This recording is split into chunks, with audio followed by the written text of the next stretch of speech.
Hello, everyone, and welcome to another show of Around the Coin. We have the three of us back again. I am Mike Townsend, one of the co-hosts. Faisal Khan and Brian Romley are here today, and we're going to be talking about credit cards, the history of them, and the behind-the-scenes look at the companies that built our global financial networks today. It's an exciting industry that dates back, really to the history of money, but we're going to start around the 1850s when Amex first was established. And Brian, do you want to give any introduction here as to your side of having run a credit card company, a merchant account processing company? The early history dating back to 1850 when Amex first established themselves as a money mover, effectively as a competitor to the post office or the postal service, where they were moving money for financial institutions as one of their largest customers. But when they first formed, they had no aspirations or anticipations of becoming a financial institution themselves. It really wasn't until the 1882 when American Express introduced money orders. Because effectively, American Express was catering to the financial industry, the banks, who were struggling or had an opportunity to move money between different financial institutions. A few different interesting dates were 1865 is when charge coins were first issued. And these were coins that department stores used, early forms of plastic, copper, aluminum, that had the customer's ID on them and acted as credits for the customer. 1891, American Express started offering traveler's checks. And after 10 years, these traveler's checks that were effectively carrying the value of what money would be between different banks after 10 years, they were about $6 million in circulation. And then 1899 was the first case of identity theft with a credit card. It actually was a livestock commission man who threw a credit card in the trash, and someone picked it up and started using the card on behalf of him. So there's an article we'll link to in the show notes that's interesting about that. 1914, department stores started issuing credit, and the concept of department store credit and using these department store coins and credit cards, or effectively pieces of plastic or metal that had the customer ID stitched on them, started to become widespread. And then things started to really pick up. By 1935 to 1950, these charge plates are what department stores used and the early financial institutions used as early credit cards, which had an embossed aluminum or white metal name on there and your ID number. And they were typically used in these large department stores. And then as we get into the 1950s, a lot of things start happening. The Diners Club was debuted. Franklin's National Bank started issuing the first charge card. The first U.S. patent that contained the word credit card was filed in 1955. And then you will start getting into the merchant account process, which is effectively defined, as I see it, as how do you go from using electricity, how do you have an electric credit card machine that processes the customer's account balance through the store and then moves money behind the scenes. Today, we use that all the time, but there was a time not that long ago when there were groups of people, and Brian, this is, your bread and butter. There were groups of people that went into restaurants and diners and, all sorts of department stores and would sell the owners on the concept of having this terminal that would swipe a credit card and then move money from a bank, from the customer's bank into the institution, the bank of the merchant. And that was a really interesting time period. From what I understand, it was really a gold rush for merchant processors to get in and effectively sell merchants on this new technology, because really the promising aspect was the residual income from the percentage transaction cost that the merchant salesperson would gain. So you could sell a restaurant one time and have residual income for 30 years or so, however long the restaurant kept your merchant account. With all that said, Brian, do you want to give us a little background in your experience there? Yeah, first, I really, great overview, Mike. First I'd like to try to separate the idea of credit versus charge. versus debit. And these are almost interchangeable today, but they were conceptually different. The idea of credit really was not fully established until the 1950s. Prior to that, we were more in a charge type of environment. So let me give you the distinction that really took place just about with John Wanamaker. I really think John Wanamaker is the sort of antecedent to the modern charge and credit card. Wanamaker was an incredibly brilliant retailer. He was the Jeff Bezos of the late 1800s, and a lot of folks don't want to attribute what this company and this individual did. I don't know why it's always missed in history books. You can go on Quora and see my odes to John Wanamaker. I grew up in that area, and I got to see the history directly by meeting people who knew him and going to what were museums at the time and are no longer there. What Wanamaker did was, first, he established what is called fixed pricing. For credit and charge to work, you got to have fixed pricing to begin with. Prior to that, you had haggle pricing or negotiated pricing, and a lot of folks just don't understand what this is like in the United States, but other parts of the world, fixed pricing is more of a modern concept. You could still haggle. You go to South America, a lot of my friends go to South America and say no price is fixed. And I go, that's exactly right. So what Wanamaker did is he goes, I'm going to fix my prices. It's going to be a no haggle price. With that will come along more or less a guaranteed low price. And also we're going to put together this idea of value. So when you buy something here, if you don't like it, there's a no questions asked money back guarantee. If you don't feel it was useful to the level you thought, the entire thing was refundable. And one of the ways to guarantee that was, he said, take it away now, and you don't have to pay for it until the end of the month. Now, this is interesting. Nobody really did this to that level on a grand scale. This idea that you can use your reputation, as John Wanamaker knew it. They were the very first to start understanding what the reputation represented, what the customer value was to the company. But he also was a marketer. He knew something that we today call the puppy dog close. The puppy dog close means that there is a high propensity and likelihood that if somebody takes something home that they're amiable with, they will fall in love with it and not want to bring it back. And Wanamaker knew that. And so Wanamaker really started the first charge card. In a sense, it became a revolving charge card, which was a credit card by all accounts. Now, why is that important? There were a lot of religious and philosophical aspects that were going against the idea of extending credit.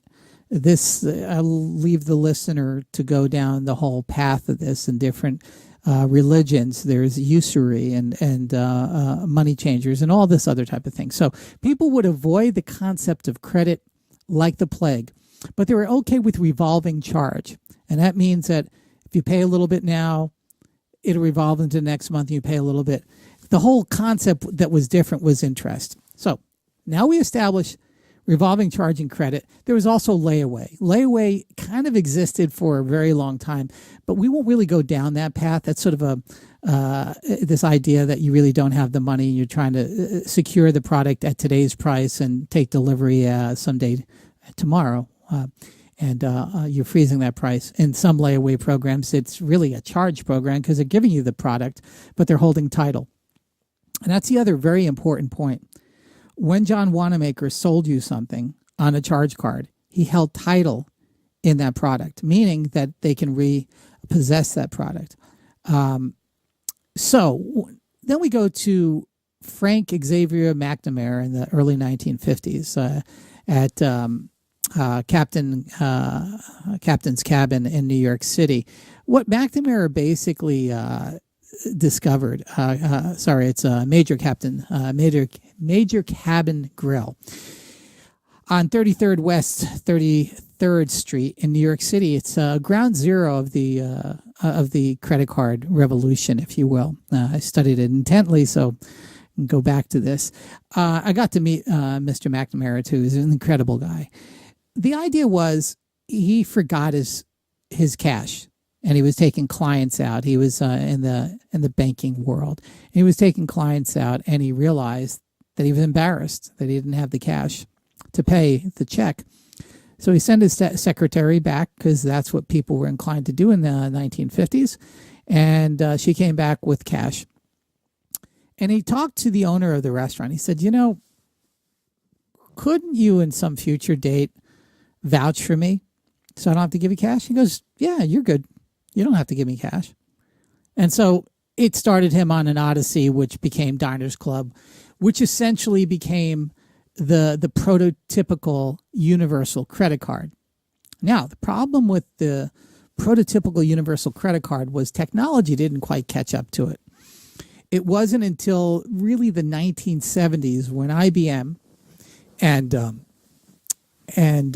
gentleman by the name of Perry ironed his wife, ironed a IBM magnetic strip, a piece of magnetic tape from an IBM reel-to-reel data recorder onto the back of a credit card.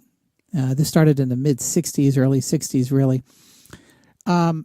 Primarily because he needed a way to do door access or controlled access for the Central Intelligence Agency, which IBM was a contractor.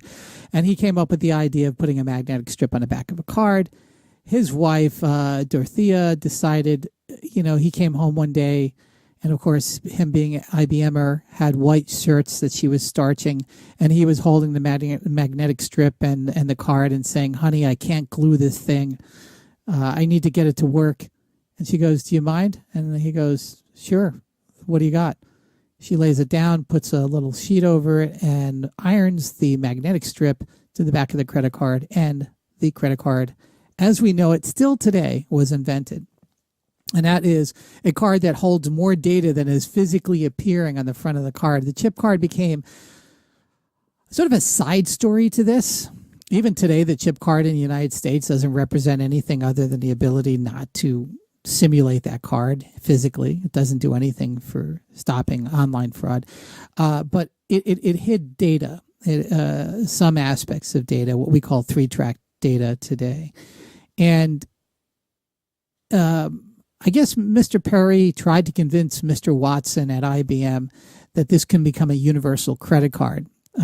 He had seen obviously what McNamara did with Diners Club, and he tried to covet them as a client. And it wasn't until the Bank AmeriCard system that he was able to convince a client. And we're talking early 1970s. So prior to that, the credit card started to evolve over the 60s and 70s, but it didn't become really prominent to the general population to about 1975. 1975 is a watershed period, and that's when some of the larger banks started to open up their pre-approval algorithms, if you will. They were very crude algorithms by today's standards, where they're essentially putting a credit card in an envelope and sending it to folks who they thought were creditworthy, primarily their own customers at the bank, in this case, Bank of America and other banks, Citibank later on, et cetera. This became a bit of a puppy dog close also. Somebody that sent you the ability to buy something now and pay it later. Very, very seductive. Also, very much telegraphing your pedigree in public. The thing that was discovered very early on with McNamara and Diners Club is that it transmitted and broadcast that you were a person of position when you were able to walk away from a restaurant or a bar and just use your signature to vouch that you'll pay for it at some later date. The signature at first was the device. Later, the device became the card. The card became an entity in and of itself. And that's where we started to develop gold and silver and metal and all these different variations and sizes. It became a broadcast of wealth and position. No different than what the white headphone cords on an iPod, or even the lack of headphone cords and white buds sticking out of your ear broadcasts today. These are symbols that people like to present to the public. So American Express, they realized this kind of, I think, earlier than Visa and MasterCard, and they started creating sort of an elite status quite early on. They were the ones that really invented the concept of a gold card, and really advertised in magazines and then later on television, later on with Carl Malden, "Don't leave home without it." I mean, even if you're not that old, that phrase still might ring. And it was broadcasting this idea that you were somebody, you've reached a station in life. So that's the card. Now let's get to the merchant. The merchant is a very interesting thing. The merchant rejected on a grand scale the idea of anybody interceding between them and the customer. So that's where I came in at a very young age. I thought I was going to be a physicist. I thought I was going to go to Princeton. I had no desire to get involved in payments. And I wrote one of the very early point of sale systems for an auto parts store in New Jersey, which later got sold to a database company. And along that moment, somebody asked me to simulate inside of software the functionality of a Z80-based credit card terminal, which was then known as a Zon terminal from Verifone. This is mid-'70s. And I said, this is easy. It's a black box to me. It's a modem with it reads the card data and it sends it out over a telephone line, and the telephone line sends back an approval code. I can do that. So I black boxed it. I could have just opened it up and figured it out by decoding the ROM, but I didn't. I black boxed it, and I realized that other credit card merchant providers at that time, Peachtree Payment Systems, the infamous start of the ISO community by a gentleman by the name of Jim Elliott, they contacted me and they said, "I'd like to give you $500 for any lead of people who are buying your software," because I started selling it beyond auto parts stores. And so why would they, what interest do they have in paying you for that? So this is at the time when there was a bunch of merchant processors out there trying to sell to small businesses. So you're now talking about, what, 1980? Is that about the time frame? It was still in the 1970s. 70s. And okay. Yeah, and so 70s. It's a sprint now for companies to go out and sales organizations to go out and sell merchant accounts. It wasn't a sprint. See, a lot of people revised history, especially the young payment startups who need to create a boogeyman on why the payment industry is so terrible and why we need fixed rates. You know who I'm talking about. So let me tell you what it was really like. Bankers were in control of the issuance of merchant accounts. Bankers had no unilateral motivation to distribute merchant accounts amongst their merchants. Why? They're in a checking account and savings business. Even though they joined a nonprofit association called ultimately Visa and MasterCard, they were not highly motivated to develop the merchant side, but they were highly, highly motivated to develop the consumer credit side. So here is where the quagmire existed. And this is where entrepreneurs came in. Entrepreneurs that I think should really be assigned in history in their right place, because they opened up the world to Stripe, to Square, to PayPal. Because if these folks didn't exist, they wouldn't exist. What did these folks do? The bankers essentially said, I don't like the ugly side of merchant account processing. I don't like this idea of having to convince merchants. I don't like anything other than the money I make on the consumer and the money I make on the merchant when the card is presented at their business. A lot of people will tap me on the shoulder saying, Brian, how does the card issuer make money at the merchant? Well, here's the big secret that most people don't realize, and Square and Stripe won't tell you this. If you're inputting a card number or swiping a card number, just about 89% goes to the card issuer. Now, let me repeat that very clearly. The card issuer is making money at the merchant side, and that's called interchange. And on the issuing side, that's called interest. And so they're making money on both sides of the transaction. So when merchants get mad at some merchant processor or even Stripe or Square and say these prices are too high, what really they're getting mad at is interchange, which is established by the bankers to make money on both sides. Now, why does a banker feel that they get to access that money? That let's call it 1.5% for a swipe transaction, and let's call it 2% for a keyed-in transaction. Why do they feel they need to make that money? A couple of reasons. One is the loan that is granted to that merchant over 30 days that it takes them to get the money from the consumer. So when you think about it, the merchant is getting a consumer to walk in a store now and pay for something today and pretty much get their money today within reason, maybe tomorrow, whatever. Everybody's like, oh, I can get my money instantly. Who cares? That's not even a marketing feature. But let's say, okay, the merchant gets their money now. So the merchant gets the money for a sale today, but the consumer may not have that money until 30 days later. So in effect, what the merchant processor is doing is they're making a sale happen that possibly couldn't have happened unless there was credit granted in real time. And this even goes true for a debit card, because most debit cards without a PIN don't activate immediately. That means you pay 30 days later. When a PIN happens, it generally comes out of your checking account immediately. So that's why the rates are lower for a PIN-based debit. This is more of an American concept. In Europe, everybody's more or less PIN. Money comes out instantly.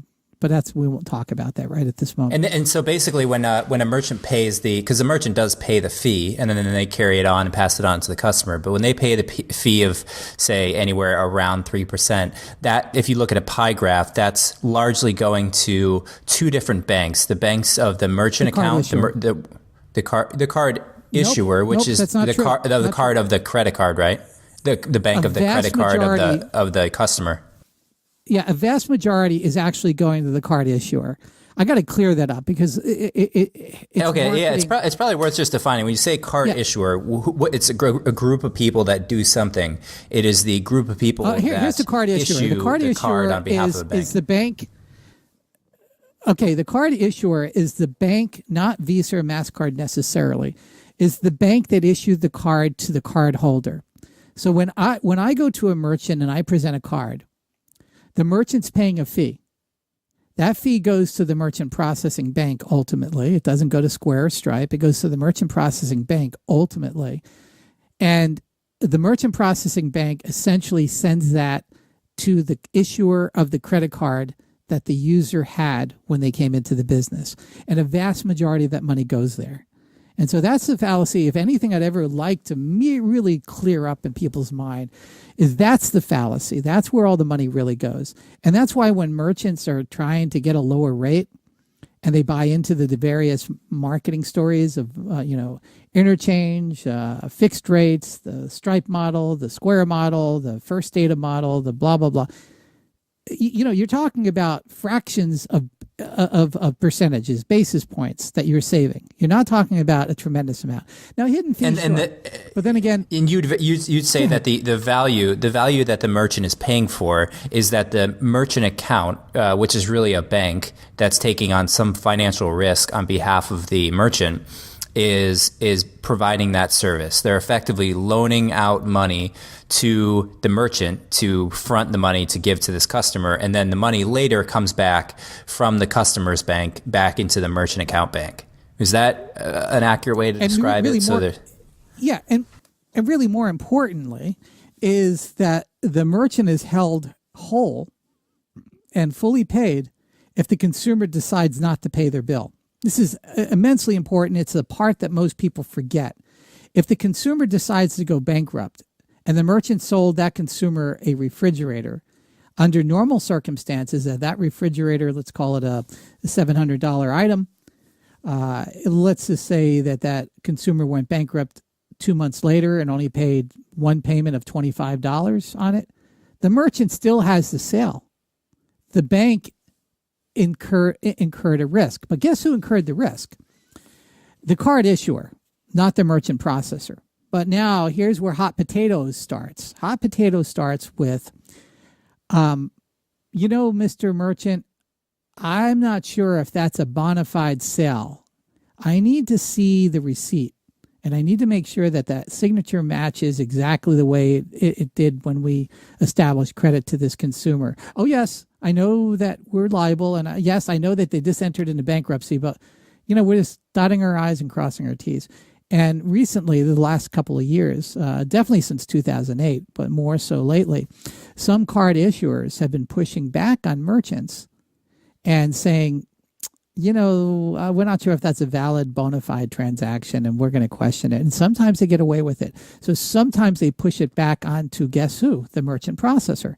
See, the merchant processor stands in for the merchant, and the card issuer, let's call it the acquirer, merchant processor is the acquirer, and the issuer stands in for the just a quick interjection there. The credit card issuer is not the Visa or MasterCard. It's the commonly bank that's mistaken. on the credit card. Right. Okay. Continue on. Visa and MasterCard are merely a pipeline. They're not the substance that goes through the pipeline. The cash is coming from the bank. All right. So the card issuer, whether it's a Visa branded, MasterCard branded, or in some cases now American Express has their own bank, the issuer is saying, I don't want the hot potato. Let me throw it back on the merchant acquirer or the processing bank. The processing bank has less ability to fight what is called a chargeback. And so they play these games back and forth. And that's the thing that most startups learned, which when we first started doing this podcast, you would hear me pronounce a lot of problems that these young payment companies were going to have. Well, guess what? They're living in that world. They could have known about it 5 years ago. Go ahead. Yeah. Chargeback would be held responsible for the merchant, so the merchant would actually lose money on that. So no, it's held. It's not held to the merchant. It's held to the card processor. It's held to the acquirer bank, and then the acquirer bank. It's up to them to try to get it from the merchant. See how it works? So right, but that's not a hard thing, right? If you're the bank of the merchant, you just take it, right? So merchants often pay. I mean, this is like a significant cost for them is chargebacks, so they budget that in as a loss. Well, yes and no. Let's look at it from the point of view of the merchant acquirer. And this is why, some, modern startup companies have gotten into payments. They're just mitigating some of the risk, but they're learning the hard way. And you're going to start seeing some of these companies report losses, larger and larger losses, because the risk management systems that they devised look good on paper, but don't function. And you're going to see this true with a company that will go public in the next 2 years. So my point I'm trying to say is the card issuing bank has, through the Visa MasterCard system, all of the power to reverse a transaction. So they go to the merchant acquirer and say, we don't believe that this transaction is valid. And if you don't jump through all these hoops, you're stuck with it. Now, if that transaction is big enough, or if the merchant is not whole enough, the card processing bank or the merchant acquiring bank has to pay it out of their own funds. So yes, you can collect it from the merchant if the merchant's available. Now, if that merchant was not vetted correctly, and they just simply put in their email address and answered 3 questions about their past and got a merchant account in 12 seconds online, and they instituted some round of fraud, let's call it the fraud of 1,000 knives that some people are feeling today, they now are taking a tremendous financial burden and putting it onto the acquirer or the third party who injected themselves between the acquirer and the merchant. The companies that have injected themselves between the acquirer and merchant, the very first one to do that on a grand scale was PayPal. Second to that was Square. And third to that is a company called Stripe. So they are literally inserting themselves between the merchant and the merchant processing bank and saying, I'm smart enough to figure out the risk better than you guys, and I'm going to take the financial burden. That may or may not be true. The bottom line is the merchant acquiring bank now goes to the middle party. These are aggregated merchant account providers, and they say, pay up. And we're going to start seeing in some S1s that millions of dollars have been lost in these little shenanigans that are going on. Merchants that were not whole to be able to pay.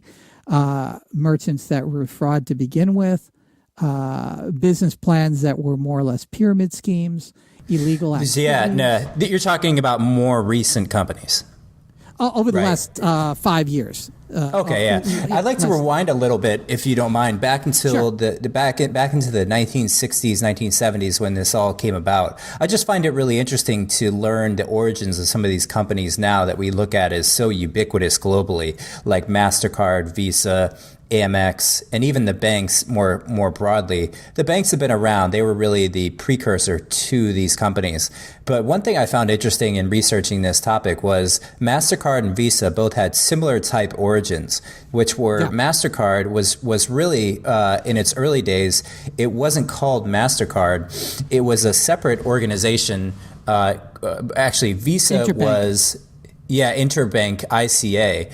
And Bank AmeriCard was Visa, where it was a group of banks. The Bank of America, based in California, introduced Bank AmeriCard, which later became Visa in 1958. And effectively what it did was developed an extensive network of licensee banks throughout the United States. So it went and it got contracts and got together all the other banks, and they grouped together, and they each owned a piece of this Bank AmeriCard. And that Bank AmeriCard just changed effectively the brand. And then, of course, it evolved over time, but it was still owned collectively and incentivized by these banks. And so what they would do is they would enroll card members, each in their respective geographical areas, into this Bank AmeriCard. So you have one large network combined of a bunch of different banks enrolled into this separate organization we'll just call it Visa for now. And then you can collect information about people and make transactions across that network. So it was really interesting to learn about the evolution or the initial birth of Visa and MasterCard as coming out of the banks. So if you think about how to solve the chicken and the egg problem early on, it would be difficult for a startup to do back then, maybe even impossible. But for banks, they had obviously the leverage of their own customers to go, and they have the incentive to market to each of their customers to Mike, grow that network. What's really interesting is this has always been driven by technology. So I can enter in my personal history in this. When I first started getting involved in the merchant processing business, 99% of merchants would imprint a credit card with an imprinting machine. Some people call it a knuckle buster, with a 3-part carbon paper, and later it was carbonless, and take those papers, put it in an envelope, and send it away and get paid 3 to 4 weeks later. That was the credit card system when I entered into it. A company called Verifone ultimately changed that. Now, there were other machines before that, Amaran and to some extent companies like Ingenico. But I use Verifone because they really were ground zero. Verifone was a creature of a Silicon Valley, and they took a Z80 processor and a mag strip reader, slapped it inside of a box with a telephone keypad on it, and they created a wide-scale ability to electronically verify credit cards. Now, it's very interesting. Prior to that, we would have the match list. The match list was more or less a booklet that came out 3 times a week that merchants had to look up. It was regional. So obviously, if you used a credit card outside your region, you weren't on the match list, and you could get away with fraud. What the match list was cards that were revoked, cards that were stolen, all kinds of things. And it was really small paper. It was like bingo paper or thinner than newspaper, onion skin type paper. And you would have to write down that you looked at the match list. And then sometimes you would have to call in to a number and talk to a real operator. And the operator would say, this number is not valid for a credit card transaction. So the computer age invented more or less the credit card age, and it was built in the back of banks, but banks failed miserably for merchant adoption. When I started in the merchant business, there were about 200,000 merchants in the United States. That's it. Wow, and really, that's incredibly small. Yeah, those are like brick and mortar businesses that are selling. So yeah, wow. So. And that's why when people tell you the story about how credit card business started, the story they don't tell you is what the independent selling organizations did for the credit card business. What they did And some of them were not great people. I mean, some of them were just scummy people. They were quote unquote sales guys, but some of them were incredibly brilliant, incredibly brilliant. And that's what drew me into the business. So let me tell you what happened. Go ahead. I was just going to say a little bit of context on that specific piece. I was looking into it earlier, and IBM was the one who developed the technology of the magnetic strip card to contain information on the plastic card itself. And that was what I was saying. Yeah, right. And so that was in 1970. They unveiled this, and they partnered with it was a private program with American Airlines and American Express. Yeah, and they were the ones to, really at that time, First Data, which is now a large payment company, was an emergent company that was building the technology to go from the magnetic strip. So imagine I like bringing it back to the first principles concept. You swipe the card and there's numbers on the card, 16 numbers or so that are translated in a magnetic transmission to the card. Now it's an electrical signal, and that electrical signal goes to a database somewhere. And that was what First Data in the early days would effectively manage. Yeah. And then they would send based on that database of accounts. It would come in and say, hey, this is 589 account. And it would go straight to the bank. It would have an address reference number, and it would go straight to the bank. And then the bank would have a system. It could have, I don't know. I believe at that time, first days, it might have been a manual system where it just, printed out a piece of paper or in some way communicated for them manually. And then they, each month or week, they would just run through that list of transactions they had. And that was that's what they started with. It was just so. And if it wasn't for Dorothea Perry, because Mr. Perry invented the idea of putting a magnetic strip on the card. If she didn't iron that onto a card, we probably wouldn't be talking about magnetic strip cards today to the same level, because that was originally invented. The concept was originally invented in the early 1960s, and Perry worked on this for years. I mean, he tried to glue things, and if you didn't have an iron at just the right time to heat this onto the card, we probably would have something different. So yeah, American Express actually owned a part of American Express owned First Data. So First Data has a very interesting heritage. They created a machine called the Hypercom machine, which was a competitor to the Verifone device. So I got pulled into this because I'm a technologist. And I said, wow, this is great. We're going to electrify and we're going to quantify and computerize this new concept called credit, because it was new. And I said, this is beautiful. And I was a historian, so I loved the study of money. I was studying money before. And I said, I'm going to get involved in this in some little way. So after I sold my company, I jumped in and I started researching it. But what I ran across is what, the PayPal mafia ran across, what Jack Dorsey ran across, what the Collusion Brothers run across today, which, I could easily help them to figure where this is all going to end, is bankers. And what I mean by that is when the very first ISOs approached the banks, it was out of their needs, not the needs of the ISOs. What essentially happened was a group of individuals who were at that time, I would say more or less selling other things. Let's just put it that way. They realized that having credit card payments were very valuable. And so they started analyzing, like any entrepreneur, and said, getting a merchant account is too hard. And this whole paper thing is ridiculous. Let's try to bring this idea together and quantify it so that it can work. So the ISOs, the independent selling organizations, the non-bank organizations, the ones that everybody try to vilify today, they approached banks. And sooner or later, some of the smaller banks gave in. They said, listen, it's not against the rules to have you sell this, but we really don't like you. We'll tolerate you, but we really could do what you're doing, but we'll let you go and do it. And you know what we did, the ISO community? We took it to 200,000 merchants, to, 20 million merchants in the space of 10 years. They didn't do that. They couldn't sell merchant accounts if their life depended upon it. Now, how do you sell a merchant account? Let me tell you what it was like. One of my first deals, still a customer of mine, this is back in the early 1980s, is at an airport. Now, this guy is no longer at an airport. He ran a restaurant at an airport in Newark Airport. And I walked in, and behind him was a stack of checks taped to the wall. And I said, Bill, what's the story about those checks? And I didn't know. Anybody who lived through this era can tell you what that was. That was a wall of shame. He goes, oh, those are all the people that stiffed me.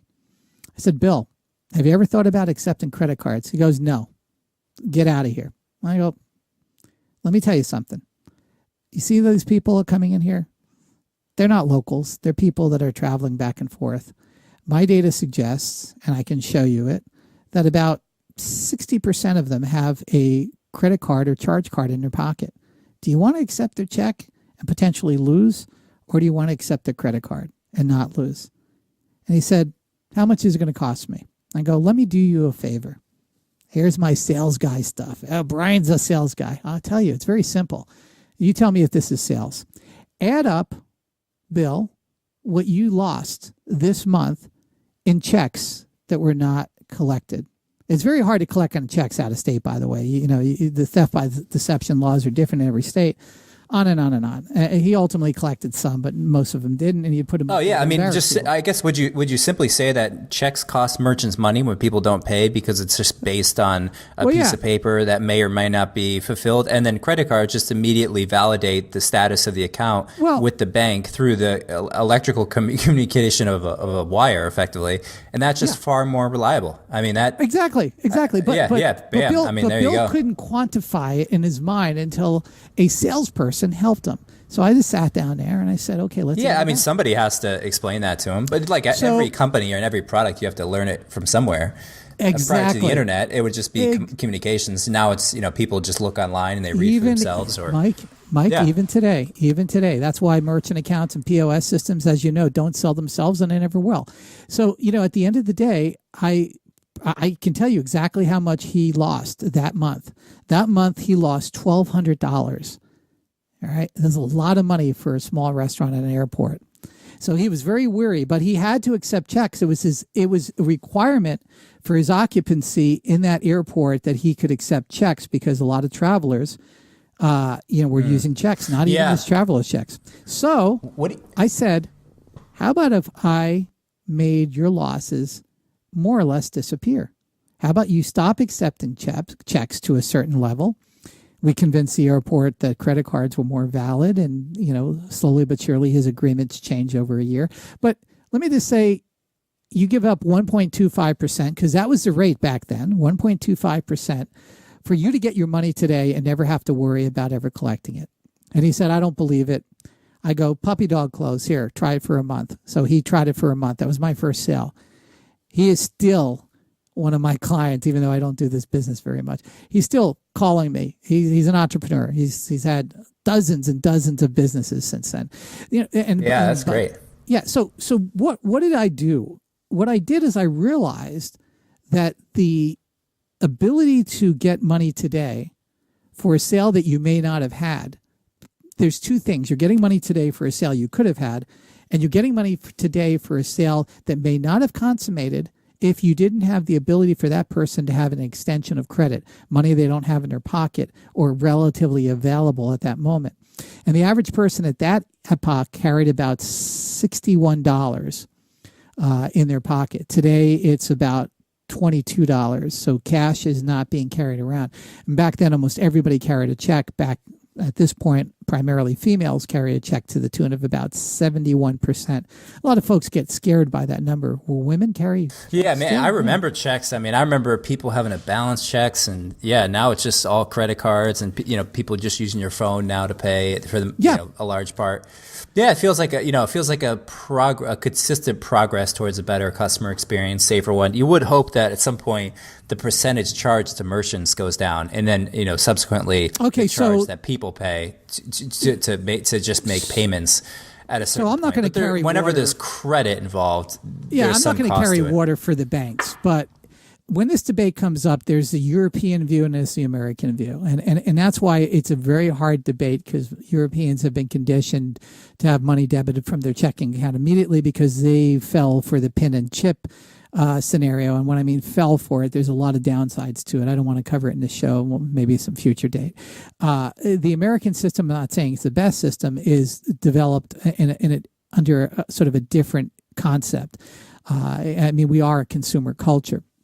So the thing about it is, and I'm not carrying water for the banks, but when you are taking on all of the risk on both sides of the transaction, you should be adequately paid for that. So I give you the company view. The company view is, Mr. Merchant, I'm presenting to you a client, a customer that I vouched for and I vetted that you may not have had access to if you didn't have these logos on your door. And we really forget what this means, because the ISO community single-handedly made credit card acceptance ubiquitous.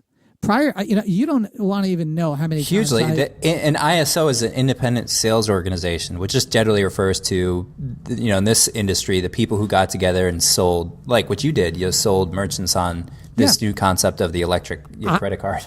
I slapped personally in my life thousands of logos on Virgin windows that never had credit card logos on them before.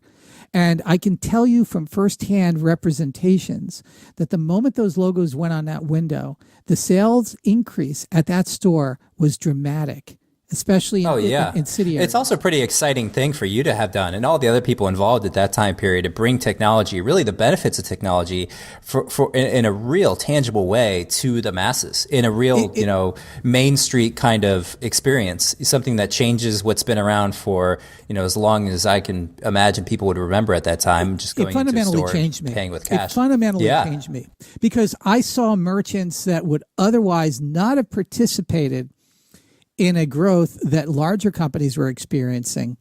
And it was phenomenal. And we can't forget that history. Just because it's ubiquitous now doesn't mean that everything just kind of gets reset. It's great now, especially when you go into stores, up in San Francisco, and they have 13 different ways to pay and 58 different stickers on their door. There's almost like you can go too far. But if we go back to our early podcasts, we used to talk about some of these alternative ways of payments and stuff like that. And I would always kind of chuckle a bit and say, and almost all those businesses are gone. I mean, it still comes back up. People are like, there's Square Cash, there's this and that. And it's like there's Venmo and all this. And, the reality is, the reason why it hasn't fundamentally changed is because it works. It works. Yeah. It works. Today. I mean, especially in the early days, having something that was so much better. It's interesting to think about where it goes from here, and we could go on for hours on this. So we'll draw the line in the sand now and almost make a part 2 on this episode, since it's so fascinating and so many aspects of it are emergent in the world today. We didn't even touch on reward programs and loyalty programs, but those all stem from the same time period, largely affect how we do commerce today. We can't bail without Faisal's sort of insight on just some of the transitions he's seen in his life from his part. Yeah, let's do a part 2 on this show. Faisal dropped out; he had an internet issue, but we'll do a part 2 on this show and go deeper into it, because we didn't even touch on anything internationally or how the the industry rolls out across the world, and it's so important to think about that, because the U.S. is really just. It's just a small subset of the global population. But Brian, really enjoyed this one and look forward to the next one, my man. All right. Thank you very much. Looking forward to the next podcast. All right. See ya. Take care. The views and opinions expressed on any program are those of the hosts, co-hosts, and guests appearing on the show, and do not necessarily reflect the view of the owners and producers of the show. Paid advertisements in form of audio announcements may appear throughout the show, including this one. Advertising can also include print and other digital formats. The owners and producers of Around the Coin do not endorse or evaluate the advertised product, service, or company, nor any of the claims made by the advertisement. All programs are subject to a one-time charge for professional editing fees, for which the interviewing guest or guests may have contributed towards. The owners, producers, hosts, co-hosts, and guests on the show are not financial advisors. Any investment advice or opinions cited during the show is for information purposes only, None of the content is intended to be investment advice. Seek a duly licensed professional for investment advice. If you believe there's been any violation of your copyright, trademark, service mark, or any other type of intellectual property, please inform us in writing by sending an email to legal@aroundthecoin.com.